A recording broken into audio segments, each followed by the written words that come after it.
Assalamualaikum warahmatullahi taala wabarakatuh. Hari ini kita akan sambung lagi pembelajaran kita tentang rantai makanan. Hari ini kita akan bincangkan tentang rantai makanan. Cuba murid-murid lihat tentang gambar rajah ini. Gambar rajah ini ada dalam buku teks pada muka surat 74. Gambar rajah ini menggambarkan hidupan dalam suatu habitat saling bergantung untuk mendapatkan makanan. Boleh murid-murid perhatikan dan kenal pasti kawasan habitat ini? Cuba kita perhatikan. Kita dapat perhatikan kawasan ini adalah kawasan habitat paya bakau. Kita dapat perhatikan tupai sedang makan buah. Ketam sedang makan haiwan kecil. Ular memakan monyet, burung dan tupai. Macam mana dengan helang? Helang juga memakan ular. Helang memakan ular. Dapat disimpulkan bahawa dalam satu habitat ini, setiap haiwan saling bergantung untuk membentuk satu hubungan makanan.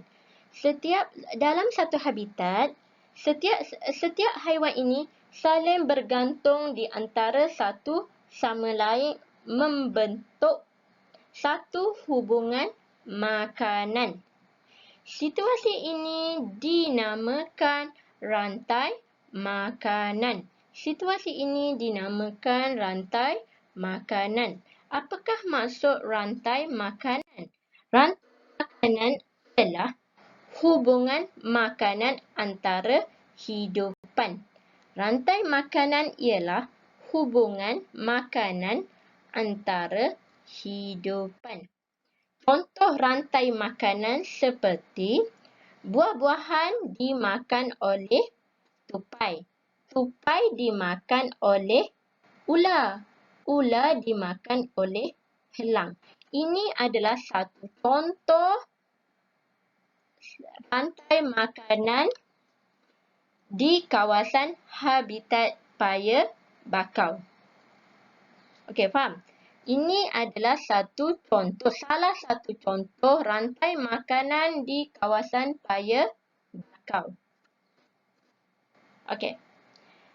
Dimakan oleh, macam mana kita nak tulis rantai makanan? Dimakan oleh ini kita boleh tulis menggunakan anak panah.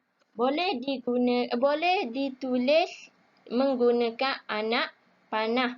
Jadi bila awak buat anak panah ni, kita tahulah ini bermaksud dimakan oleh. Contoh, buah-buahan dimakan oleh tupai, tupai dimakan oleh ular, ular dimakan oleh helang. Okey, ini adalah satu kesimpulan. Awak tak perlu lukis gambar-gambar lah. Jadi teacher dah tahu buah dimakan oleh tupai, tupai dimakan oleh ular, ular dimakan oleh helang. Okey. Selain daripada contoh makanan tadi, kita boleh bina rantai makanan lain dalam habitat paya bakau.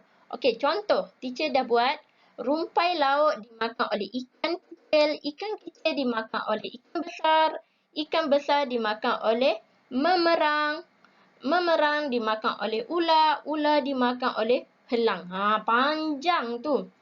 Rumpai laut dimakan oleh ikan kecil. Kita dah buat menggunakan anak panah. Jadi dimakan oleh ini boleh ditulis menggunakan anak panah. Rumpai laut dimakan oleh ikan kecil dimakan oleh ikan besar dimakan oleh memerang, memerang dimakan oleh ular, ular dimakan oleh helang. Contoh lain adalah, ada lagi contoh, mesti ada kan? Okey. Contoh lain ialah buah-buahan dimakan oleh monyet, monyet dimakan oleh ular, ular dimakan oleh helang. Untuk pengetahuan awak, setiap satu habitat mempunyai beberapa rantai makanan. Bukan satu je. Beberapa rantai makanan. Okey, faham setakat ni? Okey. Kenapa? Teacher perkenalkan pengeluar dan pengguna. Kerana setiap rantai makanan mesti bermula daripada tumbuhan. Kenapa bermula daripada tumbuhan? Kerana tumbuhan boleh membuat makanan sendiri melalui proses fotosintesis. Jadi, tumbuhan ini dikenali sebagai pengeluar. Teacher ulang sekali lagi. Rantai makanan mesti dimulakan dengan tumbuhan. Okey. Apa itu pengguna? Pengguna adalah haiwan yang makan tumbuhan atau makan haiwan lain. Contoh tadi kan, tupai makan buah. Tupai juga pengguna. Ular ni makan tupai. Ular juga pengguna. Helang ni makan ular. Helang juga adalah pengguna. Haiwan-haiwan ini mendapat tenaga daripada makanan yang dimakan. Tidak sama dengan tumbuhan. Tumbuhan mendapat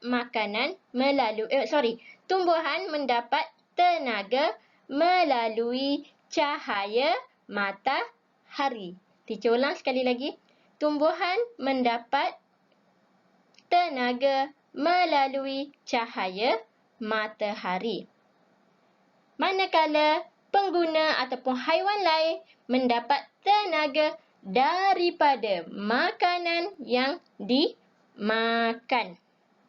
Okey, faham? Itu saja untuk hari ini. Menerusi perbincangan ini, teacher mohon sangat awak faham tentang rantai makanan, macam mana kita nak bina rantai makanan, apa itu pengeluar dan apa itu pengguna. Okey, sekian, terima kasih. Okey, jumpa lagi. Assalamualaikum.